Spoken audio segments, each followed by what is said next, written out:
भाई साड़ा भाई कदी उन्हें चरस नहीं पीती कदी कोई एवें दा काम। बहुत अच्छा सा जी मिलाद शरीफ के बारे ਦੇ ਵਿੱਚ ਵੀ बड़े तल्लुकात बड़े अच्छे से इस महल ਦੇ ਵਿੱਚ ਸਾਡੇ ਅਸੀਂ ਆਪਣੀ ਜ਼ਿੰਦਗੀ ਦੇ ਵਿੱਚ ਕੋਈ ਇਹਦਾ ਐਬ ਨਹੀਂ ਦੇਖਿਆ ਜੀ ਗਲਤ ਬਿਆਨੀ ਹੋਈ ਆ। ਜ਼ਫਰ ਨੇ ਨਜਾਇਜ਼ ਮੇਰੇ ਭਰਾ ਨੂੰ ਫੜਿਆ ਨਜਾਇਜ਼ ਉਹਦੇ ਤੇ ਪਰਚਾ ਦਿੱਤਾ ਲੱਖ 1.5 ਲੱਖ ਰੁਪਈਆ ਵੀ ਸਾਡੇ ਕੋਲ ਲੈ ਲਿਆ ਔਰ ਉਹਦੇ ਤੇ ਪਰਚਾ ਦੇਤਾ ਉਹਨੂੰ ਚਰਸ ਉਹਦੇ ਉੱਤੇ ਪਾਤੀ। ਮੌਲਵੀ ਬੰਦਾ ਨਮਾਜ਼ ਪੜਦਾ ਨਾਤਾ ਪੜਦਾ ਕੋਈ ਐਵੇਂ ਦਾ ਗਲਤ ਕੰਮ ਨਹੀਂ ਕਰਦਾ। ਇਹਨੇ ਨਜਾਇਜ਼ ਮੇਰੇ ਬੱਚੇ ਨੂੰ ਫਸਾਇਆ ਨਜਾਇਜ਼ ਇਹਨੇ ਸਾਰਾ ਕੁਝ ਕੀਤਾ।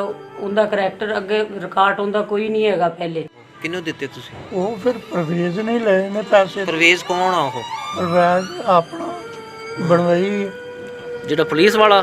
ਨਹੀਂ ਹਾਂਜੀ ਹਾਂਜੀ ਤੁਹਾਡਾ ਬਹਿਨ ਹੋਈ ਜਿਹੜਾ ਭਾਂਜਾ। ਹਾਂਜੀ ਕੀ ਨਾਮ ਹੁੰਦਾ?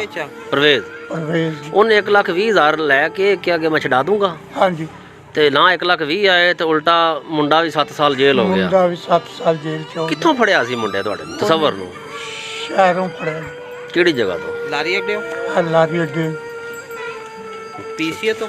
ਹਾਂਜੀ ਹੁਣ ਕੀ ਮੁਤਾਲਬਾ ਅਦਾਲਤਾਂ ਨਾਲ ਤੇ ਵਜ਼ੀਰ ਪੰਜਾਬ ਨਾਲ ਚੀਫ ਜਸਟਿਸ ਲਾਹੌਰ ਆਈ? ਅਦਾਲਤਾਂ ਕੋਈ ਗੱਲ ਤਾਂ ਸੁਣਨ ਸਾਡੀ।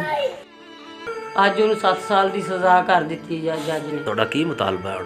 ਸਾਡਾ ਮੁਤਾਲਬਾ ਕਿ ਸਾਨੂੰ ਇਨਸਾਫ ਮਿਲੇ ਸਾਡੇ ਬੱਚੇ ਨੂੰ ਇਨਸਾਫ ਮਿਲੇ। ਦੁਬਾਰਾ ਇਨਕੁਆਇਰੀ ਹੋਣੀ ਚਾਹੀਦੀ ਹੈ। ਹਾਂਜੀ ਦੁਬਾਰਾ ਇਨਕੁਆਇਰੀ ਹੋਣੀ ਚਾਹੀਦੀ।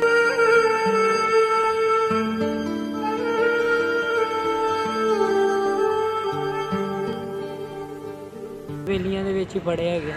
ਜੱਜ ਨੂੰ ਸਾਰਾ ਦੱਸਿਆ ਕਿ ਉਹਦਾ ਕੋਈ ਰਿਕਾਰਡ ਨਹੀਂ ਹੈ ਪਹਿਲੇ 19 ਸਾਲ ਉਹਦੀ ਉਮਰ ਹੈ। ਜੱਜ ਨੇ ਫਿਰ ਵੀ ਉਹਨੂੰ ਸਜ਼ਾ ਕਰਤੀ 7 ਸਾਲ ਦੀ। ਸਾਦੀ ਸਿਗਰਟ ਵੀ ਨਹੀਂ ਪੀਂਦਾ ਸਾਡੇ ਮੁਹੱਲੇ 'ਚ ਵੀ ਪੁੱਛ ਸਕਦੇ ਜਾ ਕੇ। ਕਿਹੜੇ ਜੁਰਮ ਚ ਹੋਇਆ ਚਰਸ ਤੇ ਪਹਿਲਾ ਪਰਚਾ ਉਹਦੇ ਤੇ? ਹਾਂਜੀ ਪਹਿਲਾ ਪਹਿਲਾ ਰਿਕਾਰਡ ਤਾਂ ਨਹੀਂ ਹੈਗਾ ਕੋਈ ਕੋਈ?